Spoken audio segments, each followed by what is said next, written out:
Number ایک صدقہ جاریہ، یعنی اس نے اپنی زندگی میں کوئی نیکی کا کام کیا تھا، کہیں کنواں کھدوا دیا تھا، کہیں مسجد بنوا دی تھی، کوئی یتیم خانہ بنوا دیا تھا، اور اس طرح کی چیز جو اس کے مرنے کے بعد بھی جاری رہی، جس میں اس نے اپنی انویسٹمنٹ کی تھی مالی طور پر یا فزیکلی، تو وہ اس کو ثواب ملے گا۔ اور جینون ہے، ظاہر ہے کہ اس میں ہم اسے کوئی نفع نہیں پہنچا رہے، اس کے اپنے کیے ہوئے اعمال کا ثواب اسے مل رہا ہے۔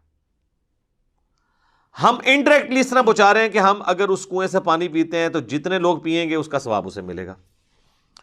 دوسرا فرمایا کہ علم نافع، جو نفع مند علم ہے، اگر کسی نے دنیا میں کوئی نفع مند علم پھیلایا تھا تو اس کے مرنے کے بعد اس کو ثواب ملے گا۔ تو اس کے لیے تو میرے پاس دنیا میں اگر کوئی سب سے بڑی مثال ہے نا تو وہ صحیح بخاری اور صحیح مسلم ہے۔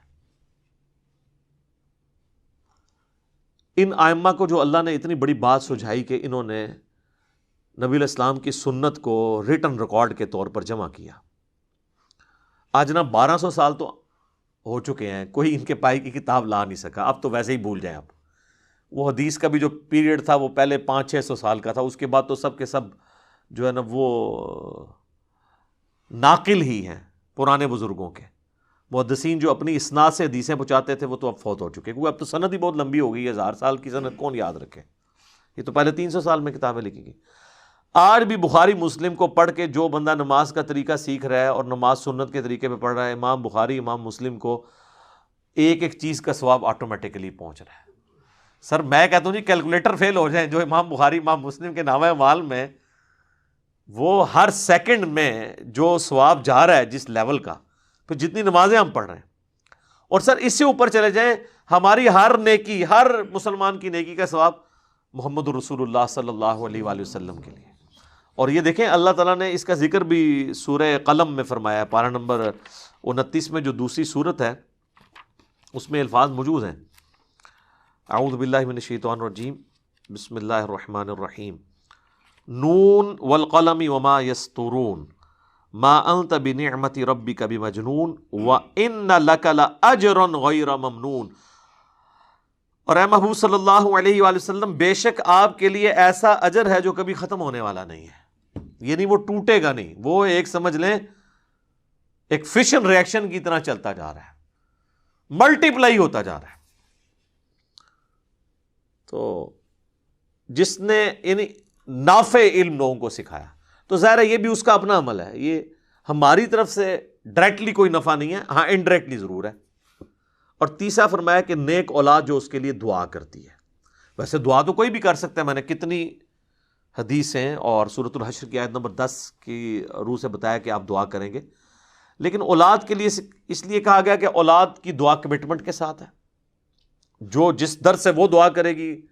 مولوی تو پیسے لے کے اتنے در سے دعا نہیں کر سکتا۔ اور دوسرا، اولاد کے ہر نیک عمل کا ثواب آٹومیٹکلی ماں باپ کو ملتا ہے، چاہے وہ زندہ ہو چاہے وہ مر چکے ہوں۔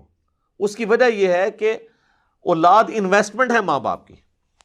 سنن ابی داؤد میں حدیث ہے کہ سب سے پاکیزہ کمائی وہ ہے جو انسان کے اپنے ہاتھ کی کمائی ہے، اور انسان کی اولاد بھی اس کی کمائی ہے۔ اگر اس نے اچھی تربیت کی ہے تو ثواب ملے گا، اور اگر بری تربیت کی ہے تو وبال بھی ملے گا۔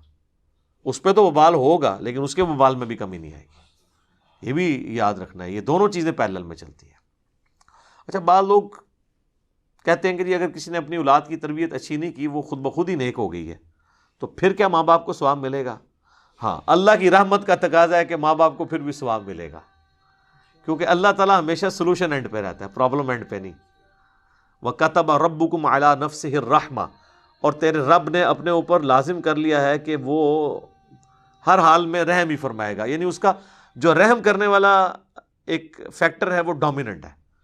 بخاری مسلم کی متفق علیہ حدیث ہے کہ نبی علیہ السلام فرمایا کہ اللہ تعالیٰ نے مخلوقات کی پیدائش سے پہلے اپنے پاس عرش پہ یہ عبارت لکھ لی تھی کہ میری رحمت میرے غضب پہ سبقت لے جانے والی ہے۔ تو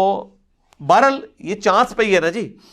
اور اگر کسی ماں باپ نے غلط تربیت نہیں کی اور اولاد غلط نکل آئی ہے، جس طرح حضرت نوح علیہ السلام کا بیٹا بھی کافر نکل آیا تھا، پھر یہ نہیں ہے کہ اس اولاد کا وبال ماں باپ کے اوپر ہوگا، نہیں۔ وہ تو قرآن میں واضح طور پر کئی جگہ ہے، لا لا تزر وازرۃ وزر اخرى، کوئی بوجھ اٹھانے والی جان کسی دوسرے کا بوجھ نہیں اٹھائے گی، ہر شخص نے اپنے اعمال کا بوجھ خود اٹھانا ہے۔ تو یہ جو تیسری چیز ہے نیک اولاد،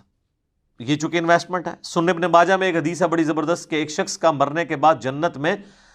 درجہ بلند کیا جاتا ہے تو وہ پوچھتا ہے اللہ یہ تو میرا عمل ہی نہیں تھا، تو اللہ تعالیٰ فرماتا ہے کہ تیرے بیٹے نے دنیا میں تیرے لیے دعائے مغفرت کی ہے، اس کی وجہ سے میں نے تیرا درجہ بلند کر دیا ہے، حالانکہ وہ اس کا اپنا عمل نہیں ہے، اس کے بیٹے کی دعا کی برکت سے اللہ تعالیٰ نے یہ معاملہ کیا۔ اس قسم کی کئی ایک احادیث موجود ہیں، اسی لیے تو ہمیں دعا سکھائی گئی ہے نا سورہ الفرقان کے اندر، ربنا حب لنا من ازواجنا وذریاتنا قرۃ اعین واجعلنا للمتقین اماما، اے رب ہماری بیویوں اور ہماری اولاد میں ہماری آنکھوں کی ٹھنڈک بنا اور ہمیں پرہیزگار لوگوں کا امام بنا، یعنی ہماری نسل میں پرہیزگار لوگ پیدا ہوں، وہ پرہیزگار لوگ پیدا ہوں گے تو تبھی مجھے فائدہ ہوگا نا، کہ وہ جتنے نیک اعمال کریں گے اس کا ثواب مجھے پہنچے گا، میرے لیے دعا کریں گے تو اس کا نفع مجھے پہنچے گا۔